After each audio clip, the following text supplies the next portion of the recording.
Hey guys, it's Lawrence, and I'm jumping in front of this episode to discuss something that we did not talk about in this episode. LA Times released an article that does confirm that John Nolan, DGA assistant director, has died due to COVID-19. He was a Texas-based assistant director, and, even though it's impossible to really know when and where somebody picks up the illness, he did come down with symptoms after shooting a commercial in Austin, Texas. This was back in mid-July. He tested positive for COVID-19 July 29th, was in ICU by August 5th, and passed away August 26th. This highlights that there is still danger out there when we go back to work, and we all need to be safe. We all need to be careful. But there is not still a uniformed plan for testing. And there are still flaws in testing. So it's a complicated issue. Just everybody, please be safe. Our hearts go out to John Nolan's family and friends, and of course, the crews that knew him well and loved working with him. Be safe, guys. Thank you. You're on stage. I yet again am coming to you from location.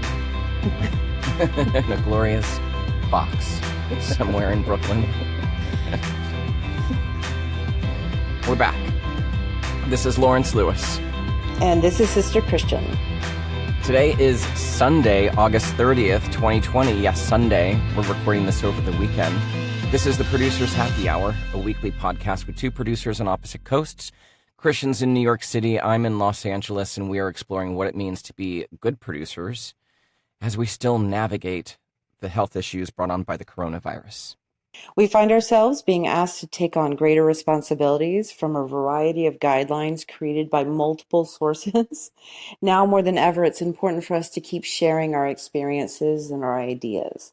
Email us, or better yet, record a 1 to 2 minute voice memo and send it to us at producershappyhour@gmail.com. We want to hear your stories. We want to hear, are you working, and how you're working, and how are you keeping people safe on your sets? Just follow the instructions on our website, producershappyhour.com.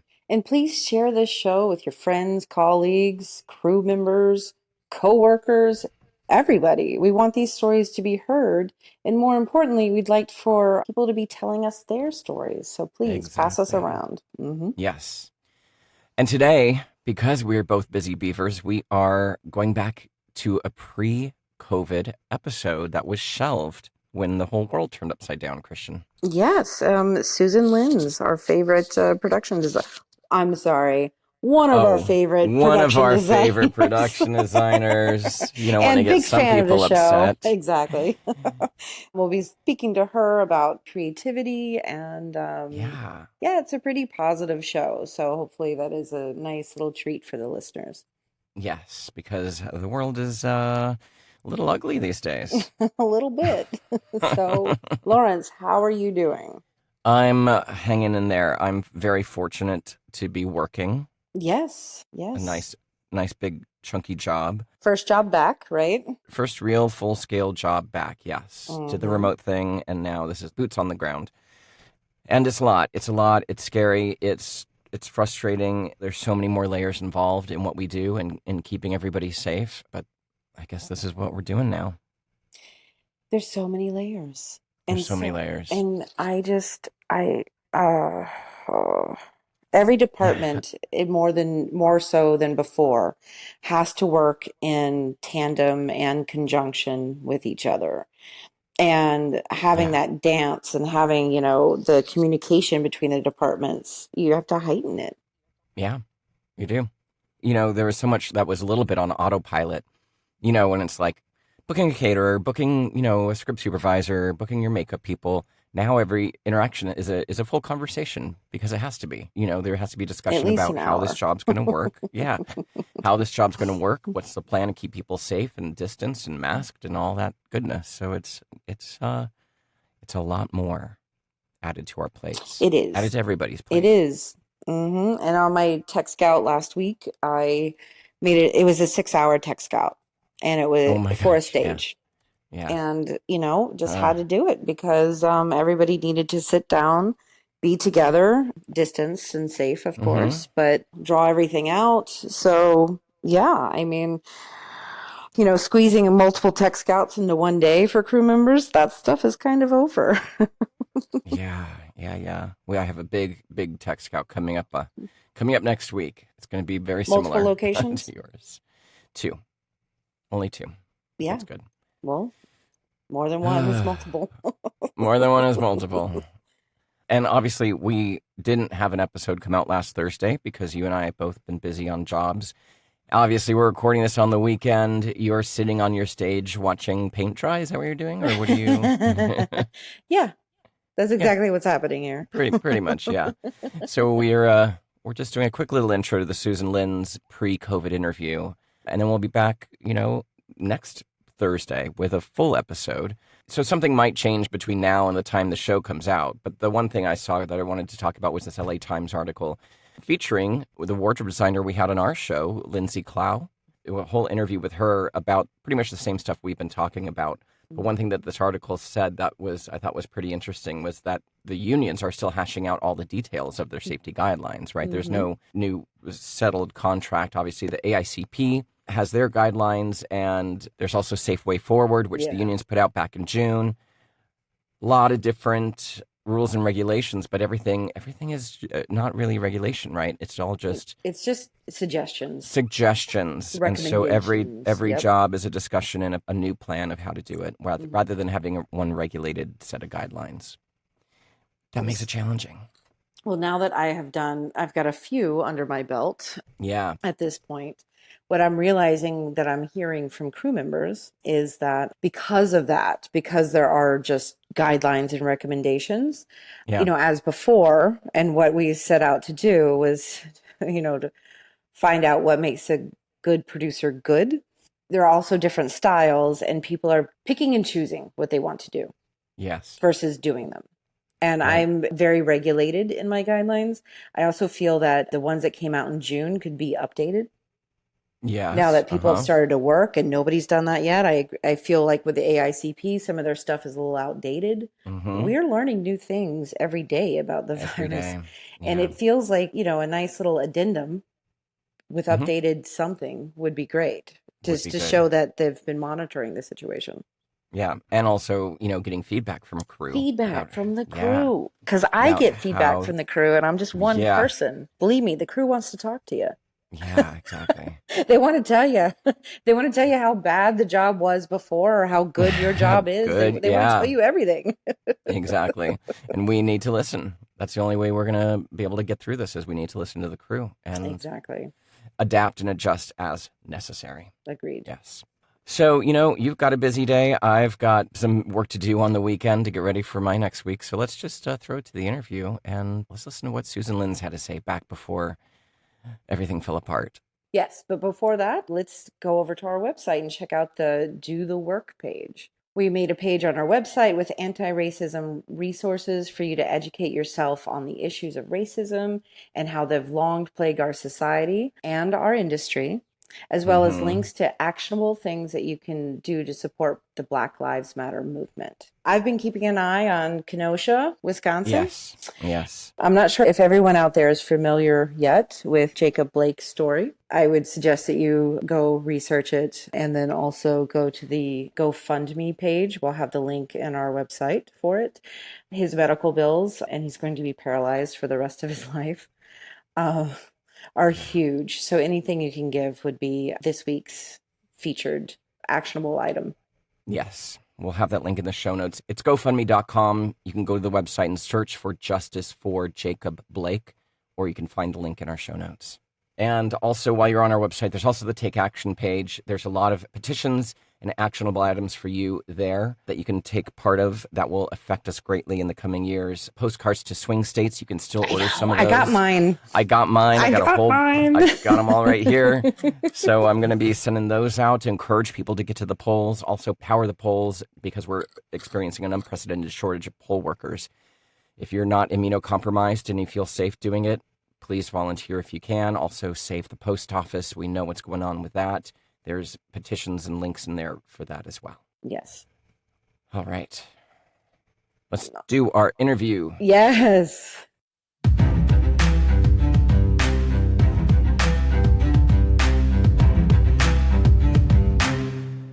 Again, guys, this is pre-COVID. So, we're talking about the world as if nothing's changed. But artistic integrity, artistic design, creative process hasn't changed.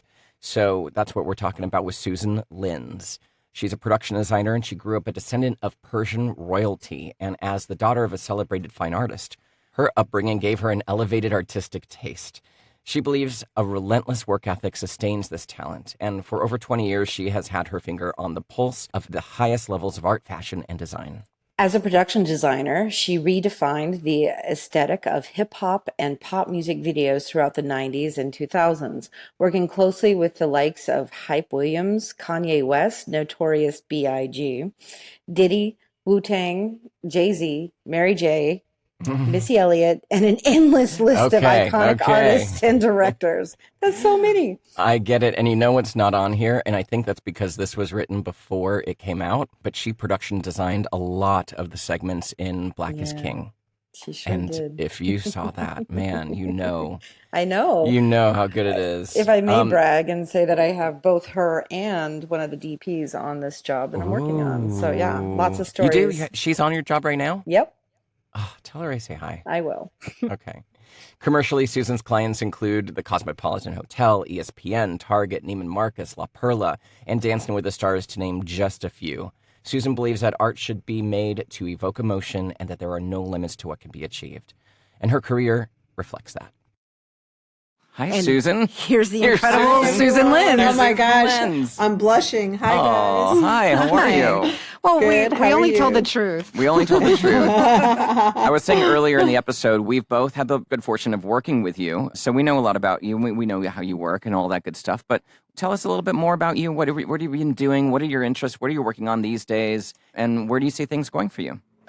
Well, I recently, the last couple of years, started doing experiential projects, which I completely love because I love creating installations where people can really experience them live. Yeah. And it's a new challenge for me, and I really find that it's something I want to do much more of. And I really want to create art in public spaces. That's what I love right now. Yeah. And experiential is kind of the hottest marketing trend, right? Don't you think? Have you seen a lot of these projects come through?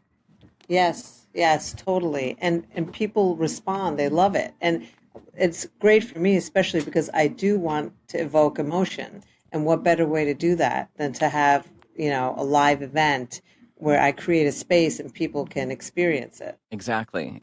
I've been doing a lot of experiential, and I have a small production company that does experiential, and what we always call it is world building, right? You're kind of creating a place 360. It's not a set. It's different. Right. That you can live, breathe, walk, touch, taste, feel, and see in real time. And it's a very different experience, right? It is. And I feel that that's something that's like, especially with social media, internet, all of that, we're losing that. Like, I love going to museums. I love, touching things, experiencing things, and that's what experiential projects allow us to do more of. And I feel like, especially now, we're kind of losing touch, a bit. That's a big part of the show that I created with my partner, Devin Paulson, The Alone Experience. It was all about being face-to-face and touching and really having this immediacy that we've lost because of digitalism or social media or whatever you want to call it. And I think audiences are craving that. Yes, I agree 100%. I totally agree. Nice. So let's get into this. I know we don't have a lot of time. So let's talk about, obviously this is Producers Happy Hour. So we're talking about what does it mean to be a good producer? What does it take to be a good producer? And the only way for us to learn as producers, myself and Christian, is to talk to you guys about what is your interaction with producers, all types, good, bad, and different types of jobs, from commercials to features, or working directly with, Kanye or any of the people that you've worked with as a creative director. What is your involvement with producers, and how do they support you in what you do? Well, I work obviously very, very closely with producers. They're responsible for giving me the parameters of the project. And my personal view is I'm a big communicator.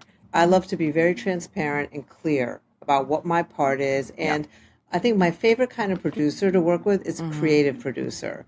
And when I say that, I mean that they appreciate the creativity of the project and the vision, because that's really what we're doing. We're creating, and if a producer isn't, at least have some kind of passion for that, I think that's where, there's a missing link for me, and like I care 10,000% about what I do, and I will go to any lengths to accomplish it, no matter what the project is, how big or how small. When I commit, it's very important for me to give 1,000%. And I guess I expect that from my team, and I also expect that from the producer I'm working with as well. I think the best producer relationship for me is with someone like myself, is that, yes, there's a lot of communication and we're aware, but we give each other space to do our jobs. You know what I mean? And for me, especially, it's like that the producer lets me do my thing. They trust me enough to do what I know how to do, but also where it's, I don't have that pride and ego where I can't come to them and say, look, you know what, I need help, I'm stuck, that the communication is there and we're both working towards accomplishing the project. Definitely also a sense of humor, and also that whatever challenges we face, that we're able to problem solve together. Right. So the support that you require from a producer, or that you prefer to have, because, it's a roll of the dice. If you've not worked with a producer before, then you may not get what you need. So it sounds like it's trust, communication, and the ability to roll with what's necessary. Exactly. And also, for me, being kind and gracious is a big part, I think, of our work too. I think you get a lot more accomplished. Oh yeah, and you're nice. I've worked to be nice, exactly, just basic, So I always think it's a good point that you brought up, Christian, because there's often that I work with producers that I haven't worked with before. Exactly, and it's funny because you kind of check each other out. And I find... Tell us more. Go on. Yeah. Well, you check each other out because, for me too, it's like, okay, I think what we do, we have to have we have to be like psychologists, So we figure out the personality, and everybody works differently. You know what I mean? And you want to make it work. And quick psychologists at that. 5-minute read. We have very limited time to get to know each other and dive in.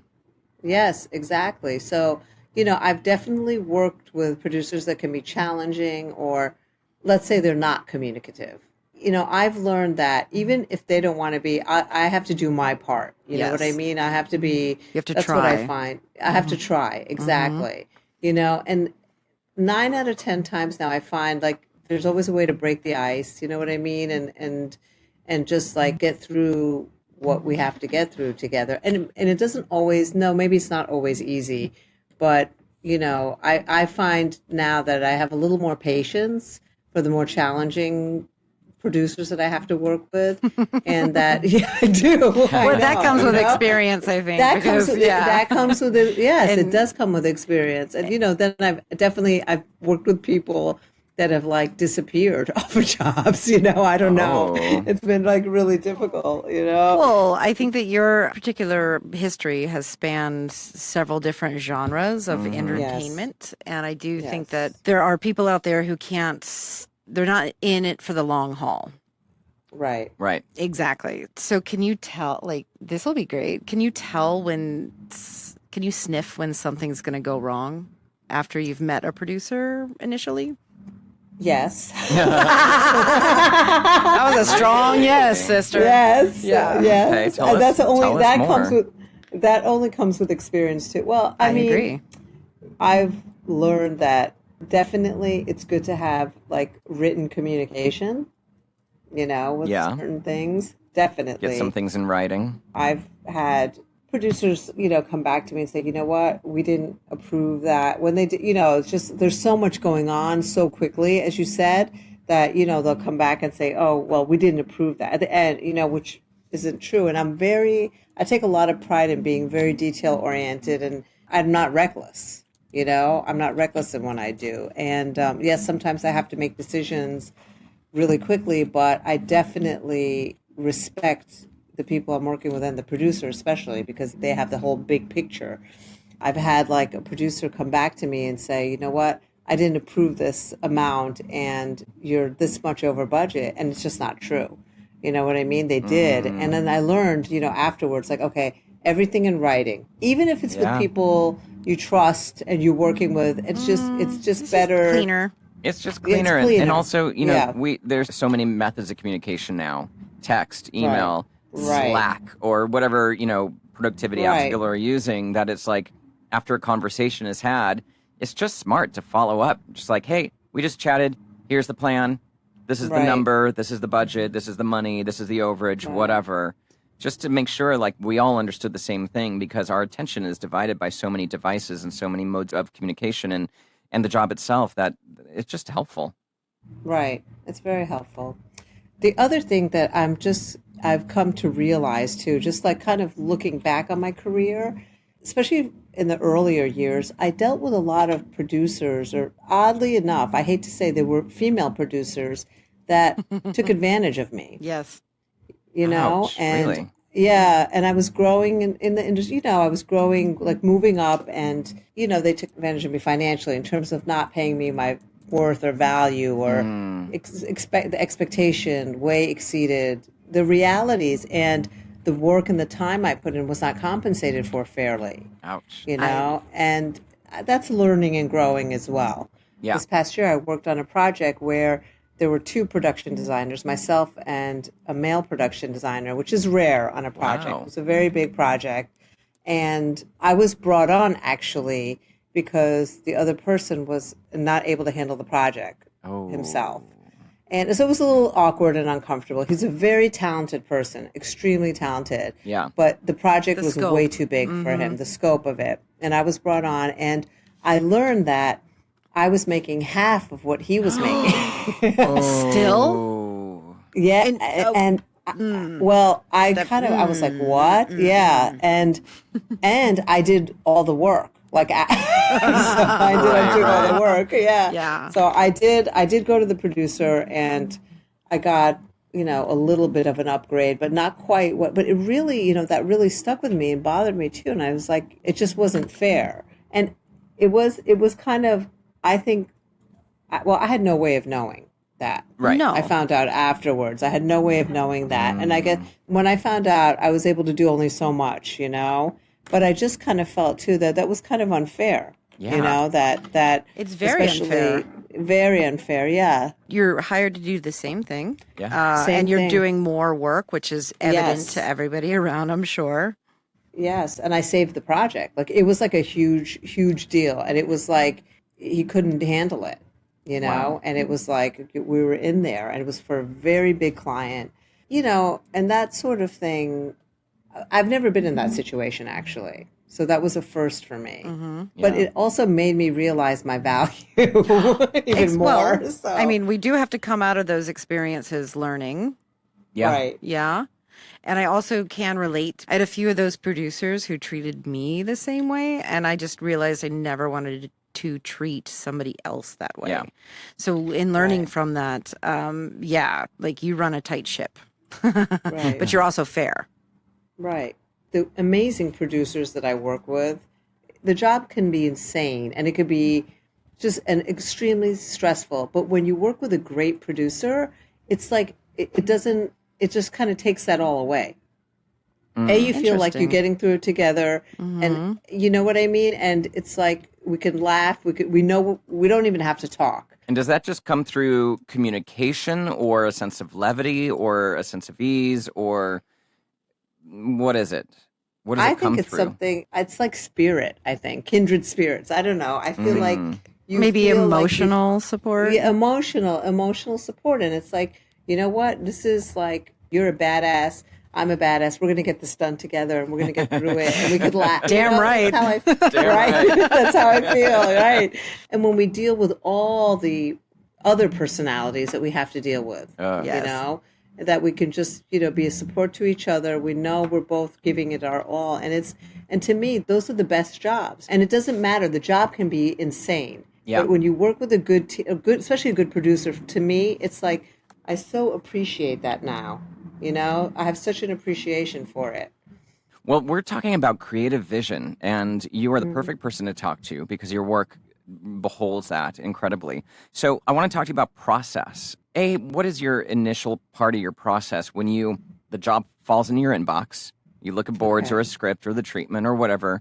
What are kind of your initial thoughts, watch outs, the initial top of the mind things that you notice when you look at a board? And then how does that inform your creative vision and your creative process?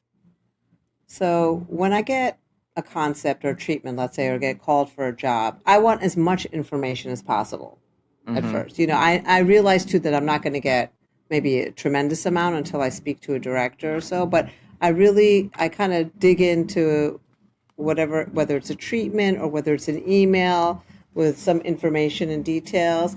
And I think too, just because of the experience I have, I kind of get an idea of, okay, this is the kind of job it's going to be. Is it a location? Is it a set build? All of that. And then who is the client, right? Okay. Or the talent. And that I really go on that. So it's interesting because I usually it's like, what are they about? And I want to know everything. And then that's how I build my vision. My vision is not about me, I mean, it is and it's not, but it's about what are we selling? What is the product? Or who is the artist? What kind of emotion? What are we trying to tell the audience? And I think that's what makes a great production designer. It's that you can be very versatile. So once I do that, and then usually have a conversation with the producer, the next step is a conversation with the director generally, or the creative. And then from there, I go and I start doing my research and my referencing. And it's interesting, I was just interviewed about my work recently, and I was asked about like my use of the internet. And I don't use the internet for creative inspiration at all. Like I use books. I have a massive library of art photo books, and I have also like boxes of tears. Wow. They're all Really? cataloged to the best. Yeah, like European magazines, like from traveling from everywhere, like tons. And then I travel and I go look at things, so that's where my inspiration comes from. And I go to the internet last, that's like the last step or last resort, and I always am looking for something new. I don't want to do the same thing fresh. over again. Right. Yes, I want, and even if it's old, new, like if it's new to me, Right. So I'm searching for that. And it depends on the timing, but if I have time, I could spend up to 2 to 3 days like immersed looking at things. Wow. Yeah.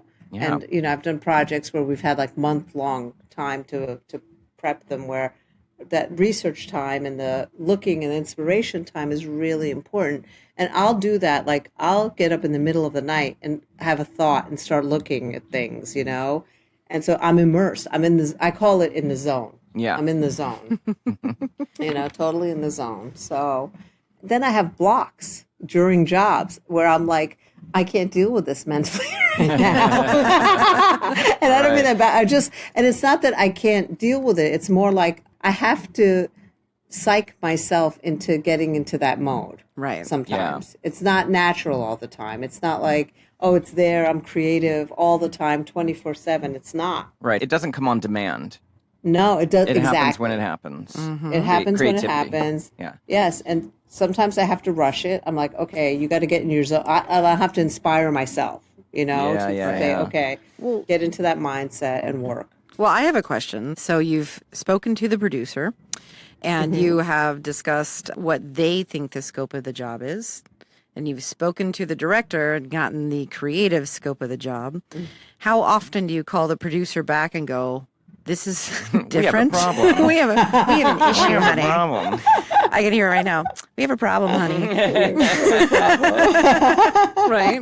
Well, so if it's right. Okay. Well, I mean, like it's a producer you don't know. Maybe it's somebody who you don't know, and but you've worked with a director before, or even like they've gotten your name from a friend of a friend. Okay. So what do you do? I'm very strategic. If it's a producer that I have not worked with before, I'm very mindful and strategic on how I approach whatever I feel is going to be the challenges.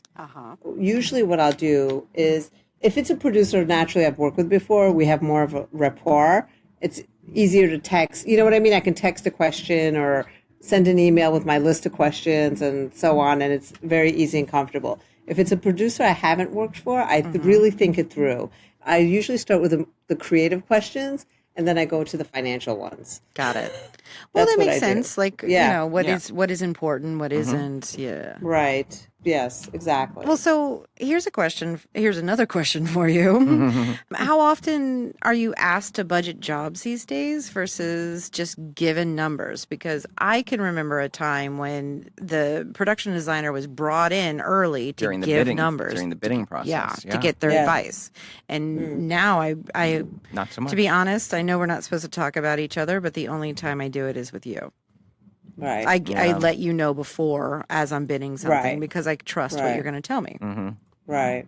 It's funny. I think it's like 65% I'm given the numbers, and then 35% you're putting the numbers together. Wow. I've put a lot of numbers together this year. I have. It's only February 1st. This past year, actually, last year. Let's say last year. Yeah. Actually, yes, last year I did, and that takes a lot of time too. Yeah. Maybe like a percentage of the jobs don't happen or they go away. You know what's hard for me is when a producer comes to me and says, "Can you put numbers together?" It's a massive build job, let's say, and I have to design it. I would have to design it. And then they want an estimate just off the top of my head. It's very difficult to do that. And yes, I have experience, and I can ballpark, but there's things that I haven't done. You know what I mean? That definitely need I would have to research and questions, and there's a lot of moving parts, and they need it tomorrow. Yeah. That's really hard. That's always you know? Yeah. And with these experiential jobs, Susan, you're doing something that's never been done before. No, exactly. Right. Building a dog salon on a back of a truck. Yes. There's no formula for it. Right. We're doing something brand new, and we don't have. We're not asking you to. How much would it cost to do a little living room set? I don't know. Right. Whatever. Right. X amount of money. Right. We're breaking new ground on a lot of these experiential jobs, so that's very different. And a lot of branding and graphics. That's what I'm finding now too. With the experiential, especially, there's a ton of branding.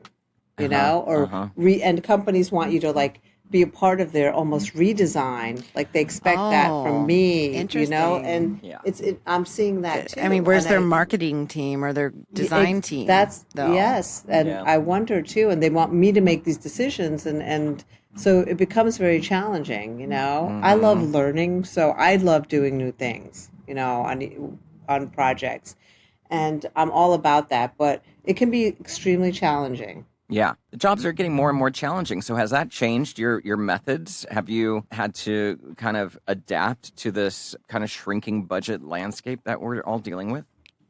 Yes, but I've always had to adapt. That's what I feel. Sure, there were times when there would be these massive budgets, and I remember one project where they didn't even give me a budget. They said just every day at the end of the day, have your art coordinator give us a log of what you've spent. Holy shit. Yeah. I was like, really? I was like, but they're like, just do what you have to do. Definitely there's been projects These are that.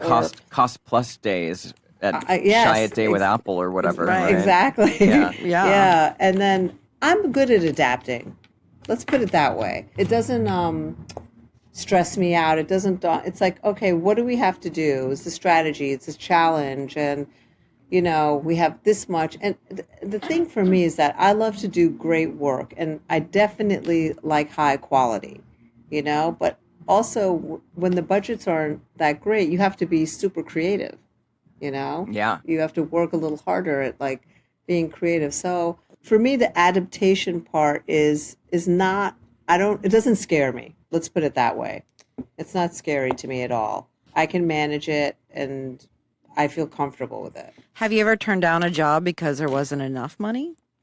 Yes. Recently? Yes, recently. And actually a few years ago when I worked for Kanye, so I worked, it started out as a freelance basis, and then I had to be exclusive because it didn't work any other way. So I worked for him for 5 years. And then when I stopped working for him exclusively. So I wanted to get back in the freelance world, and it wasn't easy because all my clients obviously found new people, and I hadn't been available in that long. So I remember one of the first jobs I got called for was to do a job in LA, and it was a music video actually, and it was for what they wanted to do. I knew the director, and they didn't have enough money. And I was so struggling with the thought of, okay, but should I do it? Should I not? And I turned it down because I was worried that I couldn't deliver what the expectations were. And there was a huge gap of the expectation and the budget. Huge. Well, so, yeah, I mean, the fear of failure, I feel, in a lot of us freelance people is pretty huge, but also the need to be loyal and do things for people, even though it may not have enough money, is also there. So the struggle to turn something down that you may not get the next job is there too. Right. And that director, who happened to be someone I was close to, I know he loved working with me, never called me again for work. Yep. And that's the fear. So, yeah. Yeah. And it's okay. I had to I accept that, that has to be okay, because that's going to happen. Yeah. If it's going to happen. And then recently the same thing, I got called for this job that was it was massive expectations, and the budget just wasn't there. And thank goodness there was someone actually that kind of helped me make the decision and kind of knew the company and just kind of warned me. And it would have been decent money for me, professionally, but I just sometimes money isn't enough. No, and that's not what it's about for me either. That's not my first, you know what I mean, at all. Mm-hmm. It's no, this isn't. I'm not going to be able to deliver again, what the expectations are, and I will turn down jobs if it's not for those reasons, really. Well, okay, so then are you hired more by producer or directors these days? I think it's both. There's a lot of directors. When I work with someone, even new director, I'm usually hired by them again. But right now, I want to say, in this last year, it was mostly producers. Interesting. Yeah. That is interesting. I know. And in the past, it's funny, it was mostly director, the director would request. I do have director requests. I'm not saying I don't, but definitely this past year has been more producers.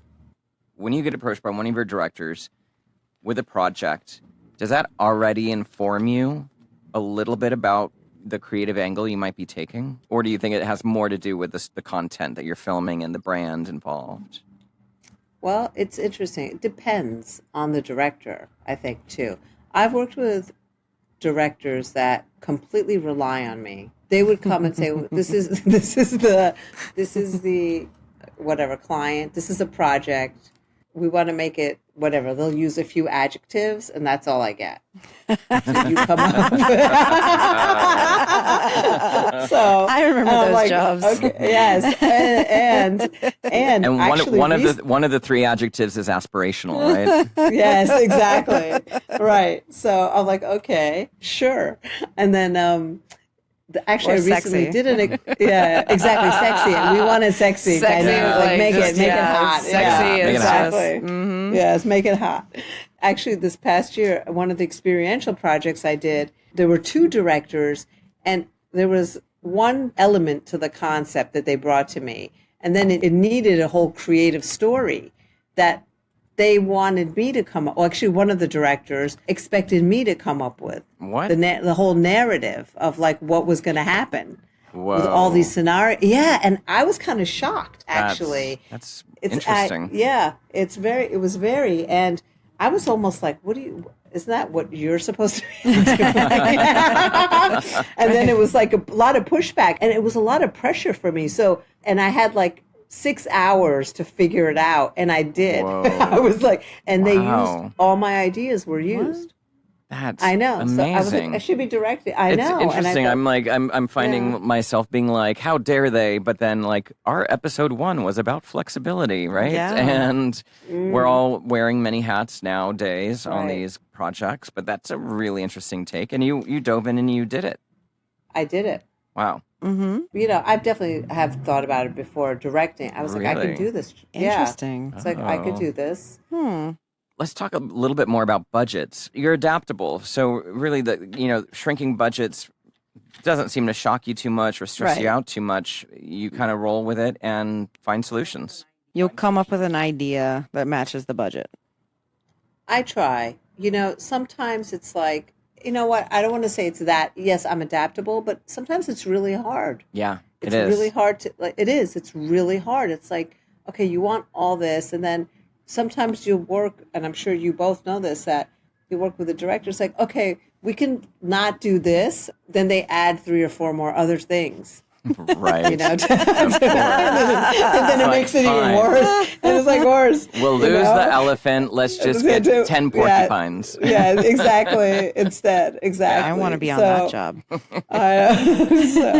Exactly. That can be extremely frustrating. And for me, it's like I use the left and right side of my brain together all the time, you know? Yeah. It's like I want to be creative. And jobs like that, it happens. Like in the beginning, I feel like the first few days of a job, for me, like the question you asked about what's my process, I'm thinking like more strategically, like, okay, budgetarily, parameters, and then I love when I can just like, okay, that's settled, and I can really dive into the creative.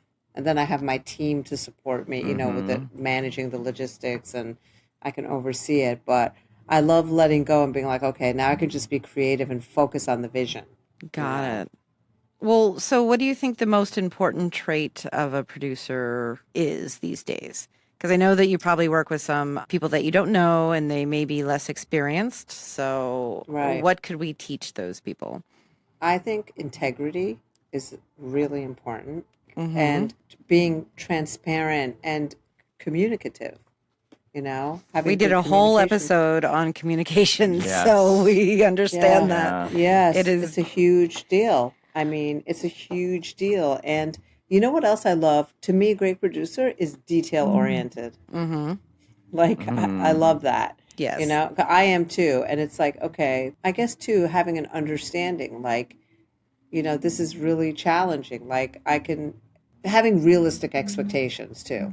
It's like, yes, I will give you 1,000%. If you know me, you know that I will. Yeah. But it's like, okay, this is, Well, part of that too is just that comes with experience too. It does. Maybe have PA'd and then kind of moved up through the ranks versus, just appearing one day as, a producer. I feel like that can give you the background to understand what art department's going through. Right. Yeah. Yeah. There's one other very important thing that I dealt with actually somebody recently too, a young producer, young and experienced, very hardworking, but I think what I found that made the job so difficult was she was stressed out to the max 100% of the time during the job. So her stress obviously bled over onto me and like everyone else around. And it was just, she was almost manic. The mood is set by the person at the top. Yes, exactly. I think that's one of the most important things. If I had to say, the energy of the producer is really important. And how they handle. Yeah. Pressure's on, Lawrence. Pressure, oh my God. Well, I can say that I definitely, in the past year and a half, maybe 2 years, I felt a lot more stress and anxiety over jobs than I have through a better part of my career. I agree. And I don't know, is that because I'm getting older, the jobs are getting harder? Right. A lot of things. I don't know what it is, but I know better than to broadcast that stress to the people I work with. I took up kickboxing. It's like you do what you do to, kind of like manage it. And maybe you look at a project and you turn it down because it's not. That's more and more often these days. I know, and like choosing lifestyle over cash. Right. Yeah. Which is hard, very hard, man. Because as freelance personnel, like we all are, there's always that little bit of fear that if you say no, then the job may not come again. And I know that it's happened to me. It's happened to you, Lawrence. It's happened to you, Susan. So I get it. That stress is also there, but never show it. Right. And that's a big lesson. It's a lesson for me. I've learned that over the years too. I used to cry after every job. Oh my God. In the early years, I had to go home and have it was like deflating. I used to love it because you would be able to hold on, you'd be able to reset. Yes. Yeah. And then come back the next day and be There's like, I'm no okay shame in a again. good cry. There's no shame in a good cry. Yes. But again, I know. it's only experience that can say that. Yeah. Right. At the time when you're like late 20s, Meltdown. crying your eyes out in the fucking motorhome bathroom. Right, exactly. Because I've done that. I've done that too. Like, walked out and been Me like, too. it's fine. The fine. 80-foot condor that you wanted half an hour ago and you only told me about 10 minutes ago is almost here, guys. I'm sure I told you the story, but the one time in my late 20s where I almost just burned down my career thinking about walking off a set, leaving a job. Yeah. It was the middle of the night, music video shoot in the 90s, God forbid. Everything was going... They were all in the middle of the night, Lawrence. Everything was going to hell. I went into the motorhome, I told everyone to get out, and I locked the door. Mm-hmm. I did, and I sat there for a half an hour, and I just had to, just decompress, and I had to, figure it out, what would happen if I got in my car and drove home. Mm-hmm. Right. And it wasn't worth it. And I just finished the job.